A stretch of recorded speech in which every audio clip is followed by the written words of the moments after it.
Alrighty, here we have Otterbash being put on Steam, courtesy of the publisher. So this is a very interesting multiplayer party game where you play as otters and you try to just destroy each other and destroy the environments you play in. So it's pretty fun. Now the reason why it's squished, and I'm going to leave it this way and I'll explain why. I'm going to go ahead and pick. Okay, then I'm going to go ahead and change. Okay, you can't change my name, but so I'm going to be player one. Hit bash. Okay, so you got a couple different areas to play around in. I'm going to go ahead and pick. Let's see. Let's go with this one. Now, it's pretty cool the way this game plays. So here I am. I'm the white one.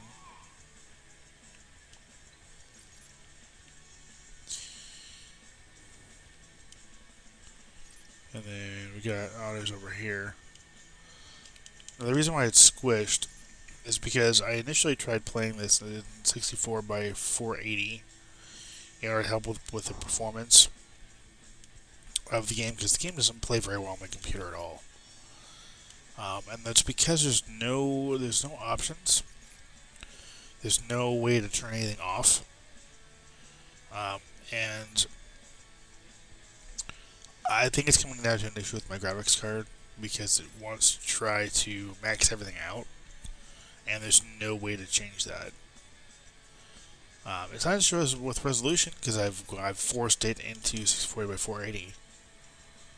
And the first game I played, it played fine, and now it's playing like total garbage. I'm not sure why that is. Maybe I finally realized it's not in 64 or 640 by 480. That's a possibility. Because again, I did that from the actual application, not from with any options it provides, because it doesn't provide any options at all.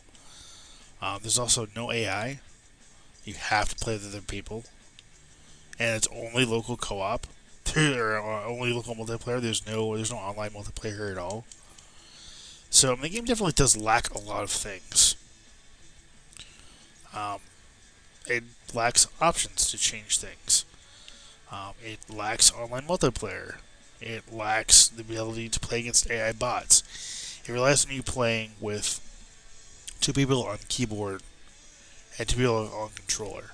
Those are the only options you have. You can't have more than one person on a controller, more than two people on a controller. You can't have more than two people on a keyboard or playing with keyboard, which is completely and utterly silly in my opinion. Is the game fun? Yeah, the game is fun when it's performing well. And it's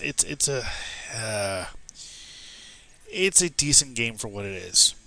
It would be a lot better if there's online multiplayer, if you can adjust the settings and not rely solely on what it believes you should have, or at least give the ability to play with bots would be nice. So would I recommend this game? I mean, if you got 4 friends to play with, sure. And if you have a decent computer that doesn't rely on a built-in graphics card or a integrated card, then yeah, sure, pick this game up. But if you have a system that has an integrated graphics card and or don't have any friends, I would suggest maybe passing on this game altogether. Because it's serviceable, it's playable here, but it's not much fun not being able to play with anybody, and it is rather slow. I mean, I was trying to figure out if there's a game that taxes my system, and here we go. It's Otterbash. Otterbash is bashing my computer. And again, it's coming down to the fact that it's maxed out its settings, and there's no way to change them. So, take that how you will. Yeah, this has been Otterbash on Steam. I would recommend it if you have, like I said, if you have a decent computer, if you have friends to play with. Definitely check this game out. Otherwise, avoid it. Alright, that'll do it here. Thank you for watching. Thank you for subscribing. As always, until next time, take care and happy gaming.